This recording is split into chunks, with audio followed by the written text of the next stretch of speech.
भारतीय राज्यघटनेच्या अमृत महोत्सवी वर्षानिमित्त संसदेत सुरू असणाऱ्या चर्चेदरम्यान गृहमंत्री अमित शहा यांनी डॉक्टर बाबासाहेब आंबेडकर यांचा एकेरी उल्लेख करत अवमानजनक वक्तव्य केलंय। याचा जनशक्ती महासंघाच्या वतीनं निषेध करण्यात आलाय।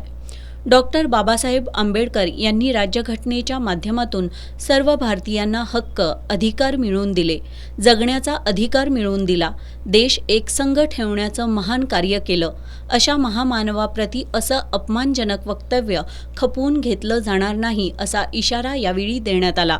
शहा यांनी केलेलं वक्तव्य निंदनीय असून त्यांना गृहमंत्री पदावर राहण्याचा कोणताही नैतिक अधिकार नाही, त्यामुळे त्यांनी तात्काळ गृहमंत्री पदाचा राजीनामा द्यावा अशी मागणी पक्षाच्या वतीनं करण्यात आली। याबाबतचं निवेदन तहसीलदार दिगंबर सानप यांना देण्यात आलं।